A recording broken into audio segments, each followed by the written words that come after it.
Bonsoir. Je vous dis bonsoir car ici la nuit est en train de tomber. Les enfants vont bientôt dormir.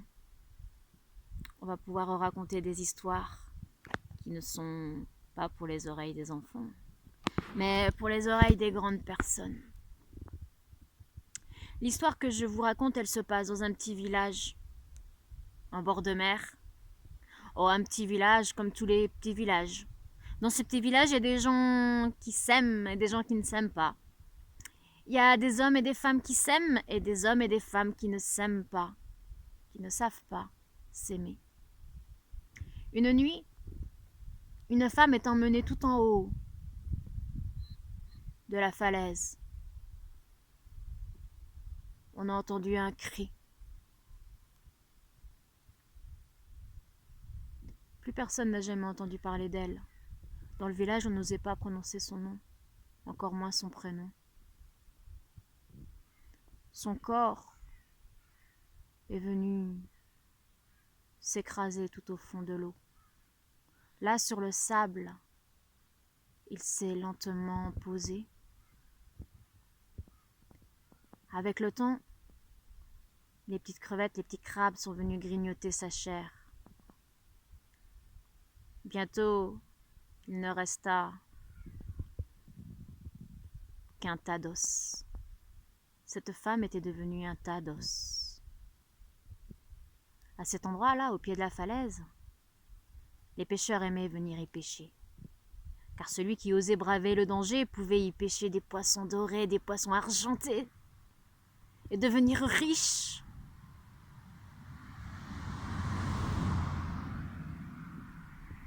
Lui, il était parti depuis très longtemps du pays. Il était monté à bord d'un bateau, avait vogué de voilier en voilier. Il avait fait le tour du monde. Il avait navigué sur toutes les mers. Il cherchait quelque chose. Le voilà rentré, et cette chose, il n'a jamais su ce que c'était. Il ne l'a jamais trouvé, c'est tout ce qu'il sait. Au fond de lui, il y a un vide immense. Il est là, accoudé au comptoir, à l'intérieur de la taverne, la seule taverne du village. Donc ce soir-là, tous les pêcheurs se sont regroupés, car la tempête fait rage et personne n'ose embarquer. Ils sont tous là à parler leurs histoires. Et c'est à cet endroit que, lui, il entend parler. Des poissons dorés, des poissons argentés qu'on peut pêcher là, au pied de la falaise, si on ose braver le danger. Il paraît qu'il y a encore un jeune qui y est parti. Ça fait une semaine. Il ne reviendra pas.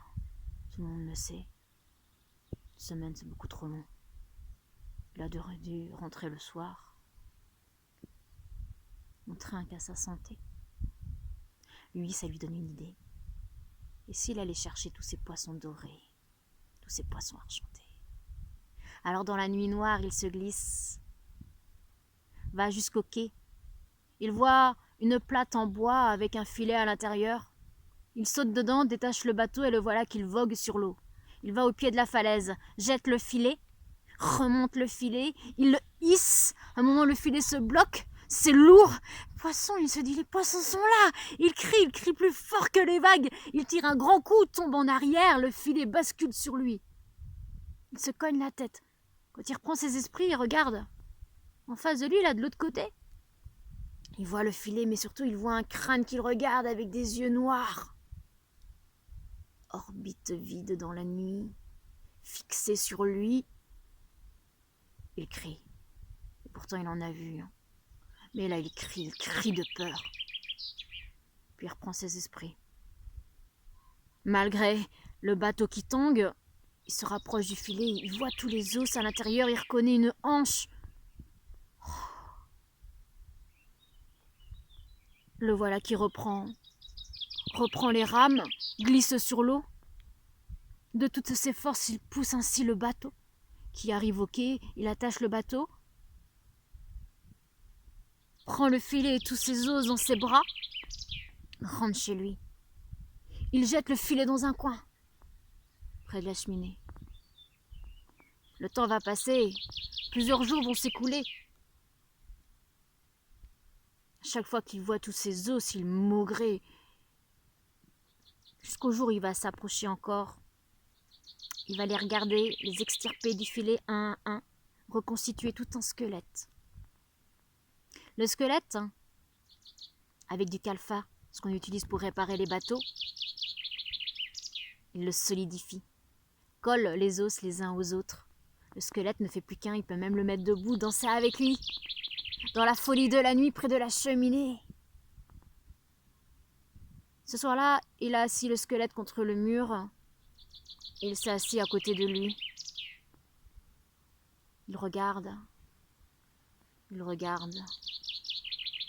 Il le regarde, se demande bien qui il est, d'où il vient, quelle est son histoire. Il va passer des jours et des nuits assis comme ça. Il en oubliera sa faim, ne mangera plus rien, arrêtera de boire. Au fur et à mesure, il devient aussi immobile que le squelette. Cette nuit-là, il s'endort. Il s'endort et s'en va au plus profond de lui-même, au plus profond de son cœur, dans des endroits qu'il n'a jamais visités, dans des endroits où il n'est jamais allé. Et là, pour la première fois de sa vie, il se rencontre lui-même. À cet instant, il pleure.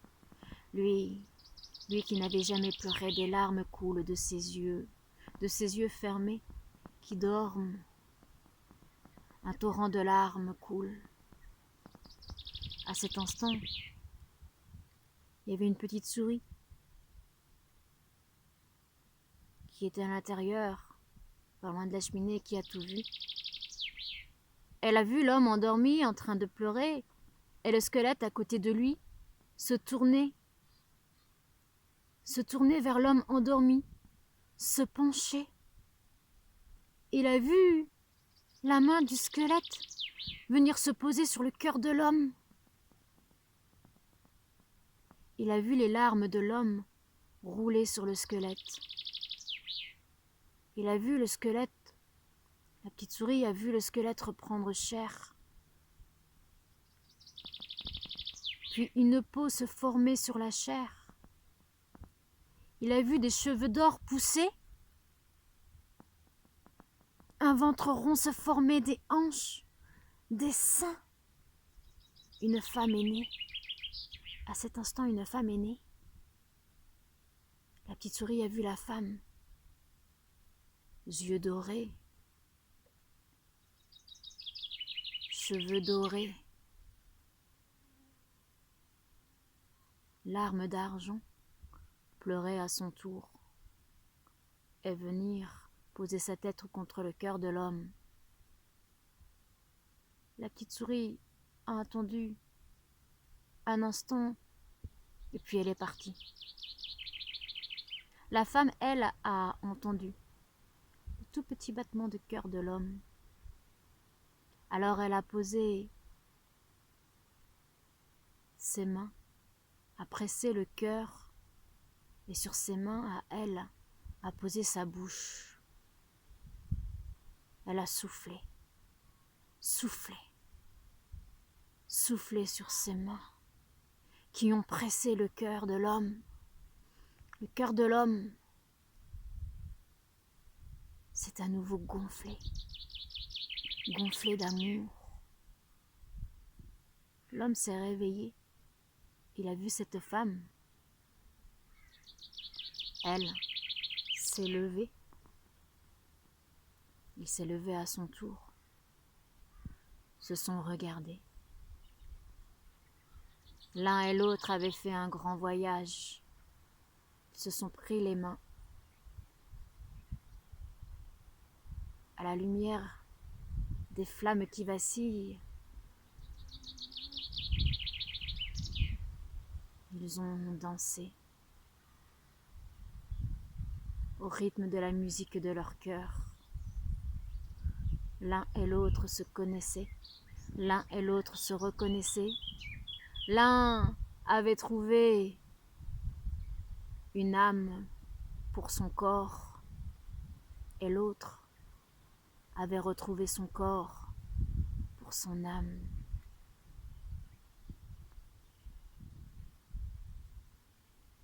Ils se sont reconnus. Cette nuit-là, leur corps et leur âme ont dansé à l'unisson toute la nuit. Et s'ils ne sont pas morts, à l'heure où je vous parle, ils dansent encore et s'aiment pour la vie.